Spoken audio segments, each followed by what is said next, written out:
suis-je?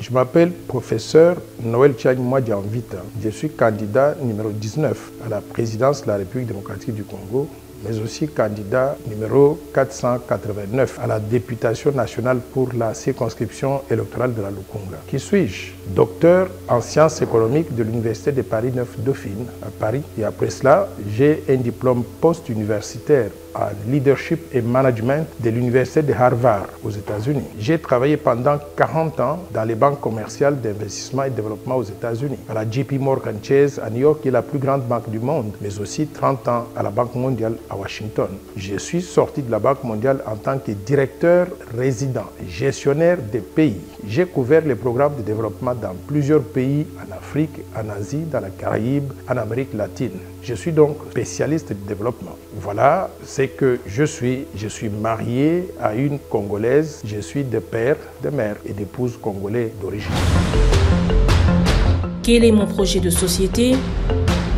Mon projet de société s'appelle le plan Marshall de Noël Tchani pour la reconstruction et le développement de la RDC. C'est une vision de développement grandiose et écrite avec une main experte pour sortir le Congo de la situation catastrophique actuelle qui est caractérisée par le chômage de masse, 90% de la population au chômage, manque criant d'infrastructures donc de base, le niveau des ressources humaines qui laisse trop à désirer, la gouvernance qui laisse trop à désirer et globalement manque d'une vision globale de développement du pays. Cette vision de développement, le plan Marshall, nous aidera à sortir du sous-développement de la situation actuelle pour devenir pays émergent en l'espace de 15 ans, créant au passage des emplois, des opportunités pour tout le peuple congolais, créant des infrastructures qui manquent actuellement, notamment, par exemple, vous voyez sur cette carte, les routes, les lignes rouges représentent donc les autoroutes à construire qui vont relier toutes les provinces de la RDC. Une fois que nous avons construit donc les autoroutes, nous allons avoir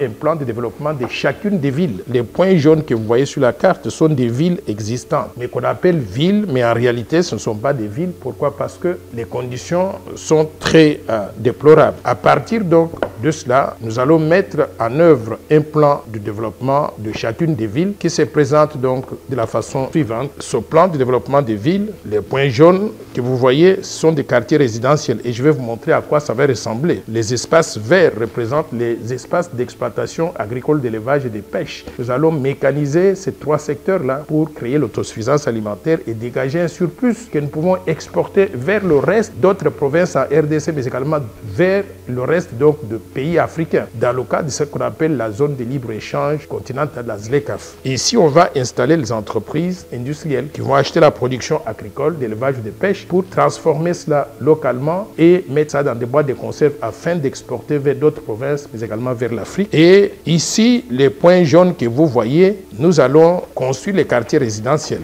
Et nous avons un plan de développement de ces quartiers résidentiels qui se présente de la façon suivante. Imaginez votre ville natale. Moi, je prends l'exemple de ma ville natale de Nganajika. Si nous pouvons construire Nganajika de cette façon-là, je pense que le peuple sera très content. Et l'idée ici, c'est que chaque maison que nous allons construire, les matériaux de construction seront fabriqués localement. Ce qui veut dire, c'est qu'au bout de 15 ans, pour fabriquer tout ça, pour construire toutes ces villes-là, et que nous allons répliquer 244 fois à travers le pays, nous allons créer des emplois pour tout le peuple congolais. Qu'est-ce que je propose de différent ou de mieux par rapport aux autres candidats en ce qui concerne le conflit à l'Est et violences interethniques, la lutte contre la corruption, la justice, la condition de la femme et l'emploi des jeunes?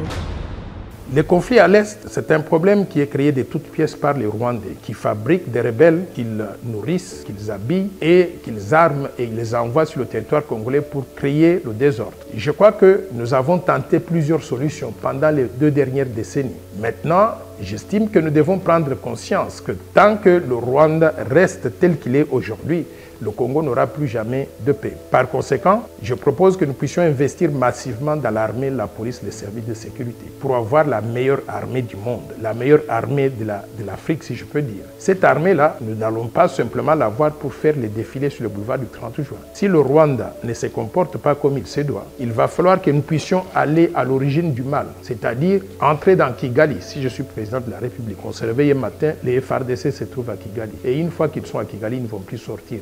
Nous allons sortir de là après avoir détruit la capacité de nuisance du Rwanda, la capacité militaire du Rwanda. Et nous n'allons sortir qu'après avoir installé au Rwanda un régime qui sera un régime amical à la RDC. Ça, c'est le premier niveau de solution là-bas. Mais également à l'intérieur du Congo, il va falloir que nous puissions établir ce que j'appelle une commission de vérité et de réconciliation nationale pour que les différentes communautés qui se sont fait la guerre puissent se parler, qu'on puisse trouver des problèmes, donc des solutions aux problèmes que ces communautés ont rencontrés et pouvoir rééduquer la population pour qu'elle réalise que nous sommes un même peuple avec le même destin. La lutte contre la corruption, pour lutter contre la corruption, mes amis, mes compatriotes, nous devons avoir un leadership qui n'a jamais été trempé dans la corruption. C'est ce que je représente. Je représente donc cela et j'ai un plan pour lutter contre cela. Qu'est-ce que nous allons faire? Nous allons avoir une unité qui lutte contre la corruption, qui va publier un numéro de téléphone que tous les Congolais doivent connaître par cœur d'ailleurs, pour dénoncer des cas de détournement des fonds publics, de corruption, de prédation des ressources naturelles. Une fois qu'on vous a dénoncé,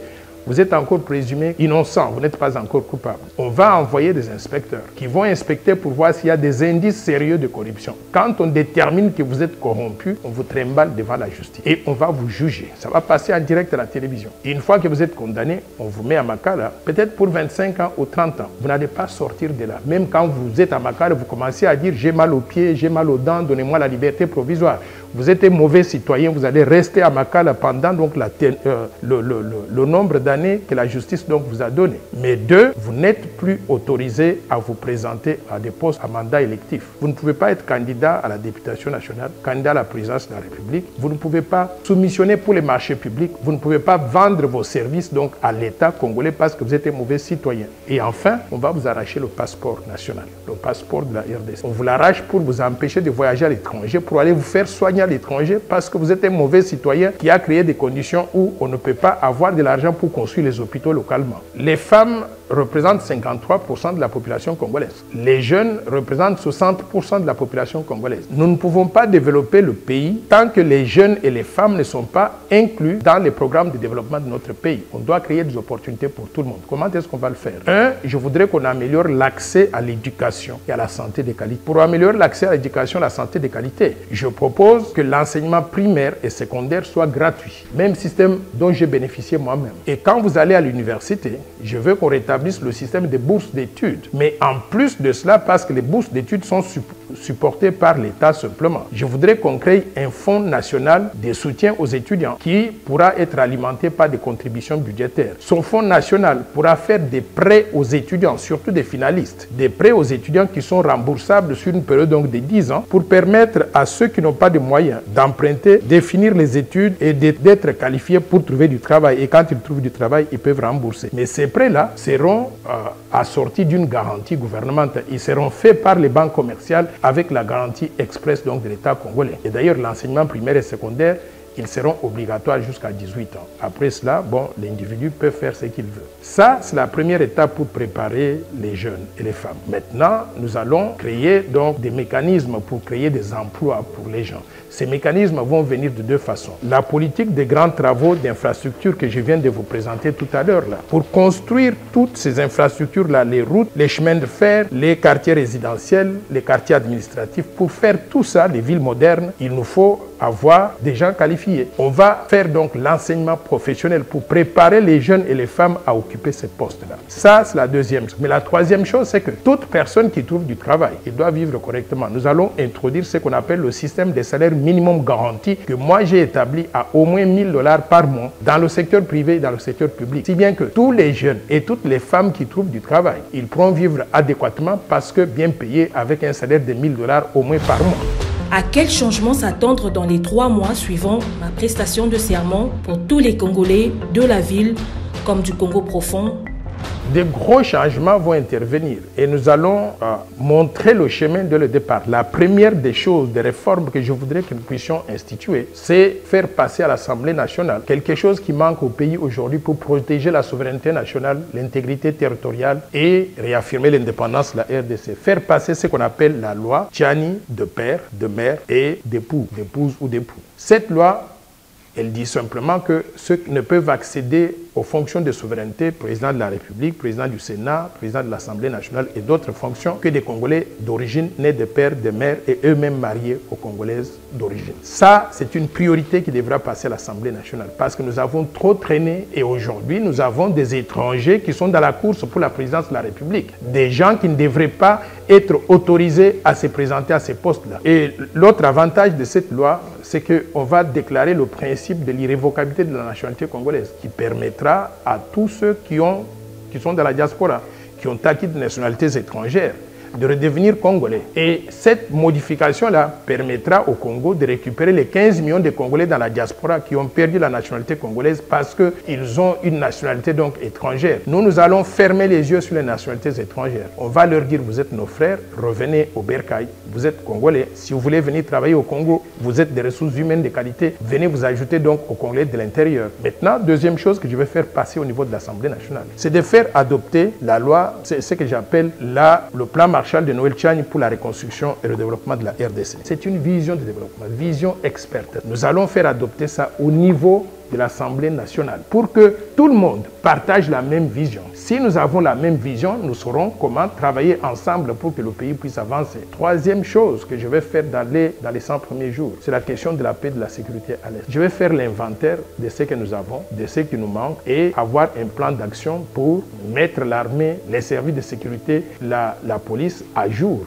pour qu'elle soit à mesure. Et toujours dans les 100 premiers jours, je vais faire passer la loi de salaire minimum garanti, qui garantira à chaque Congolais qui travaille dans le secteur privé et public le salaire minimum de 1 000 $ par mois, qui sera suffisant pour lui permettre de vivre correctement, de supporter sa famille et de dégager même des épargnes. À la fin de ma présidence, quel sera l'état de la République démocratique du Congo par rapport à sa situation actuelle? D'abord, je voudrais que vous compreniez, quand on a une vision de développement, elle doit être mise en œuvre pendant un certain temps. La vision, je l'ai élaborée pour 15 ans, avec l'idée que pendant les 5 premières années, on va faire des réformes institutionnelles, des réformes structurelles importantes pour remettre le Congo sur la voie du développement économique et social accéléré. Maintenant, cette première phase-là, les 5 premières années, on va passer le temps à remettre le Congo, à penser les plaies, si je peux dire. On va travailler avec un budget estimé à 25 milliards de dollars par an. Pendant 5 ans, ça fait 125 milliards de dollars. Maintenant, parce que le plan Marshall que je propose a un budget de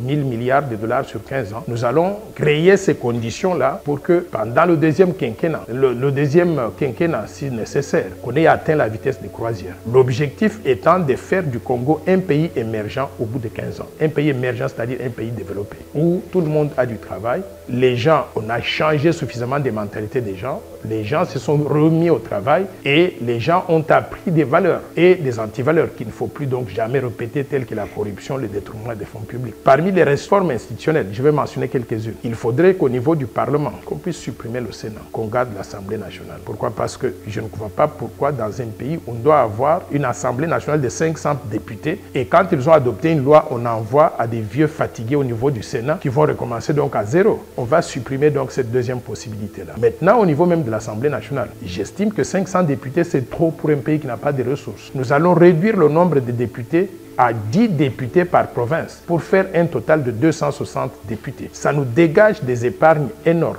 Suppression du Sénat, réduction du nombre donc de députés. Maintenant, des autres institutions. Au niveau des provinces, nous avons des assemblées provinciales. Elles nous servent à quoi, ces assemblées provinciales? Elles ne servent qu'à destituer les gouverneurs, à créer l'instabilité des institutions. Nous allons supprimer les assemblées provinciales. Le travail qui est fait par ces assemblées va être fait maintenant par l'inspection générale de la territoriale, qui est l'équivalent de l'inspection générale des finances, mais au niveau du ministère de l'Intérieur. 3, maintenant, nous allons voir la taille du gouvernement. Maintenant, au niveau de la présidence de la République, il y a plus de 1000 conseillers. Ces conseillers-là ne servent à rien. Nous allons réduire le nombre de conseillers là-bas pour qu'on ait un conseiller qui suit chaque ministère. Donc, de 1000, on va réduire donc à 25 pour qu'on ait 25 conseillers, chacun d'eux suivant donc un ministère bien spécifique. Sur le plan politique, il y a des réformes institutionnelles importantes. Notre pays est paralysé par le nombre de partis politiques. 910 partis politiques. Pour faire quoi? Quelle est la vision que chacun de ces partis politiques a? Nous allons supprimer les 910 partis politiques pour ne retenir que 3 ou 4 au maximum pour que la démocratie puisse fonctionner normalement.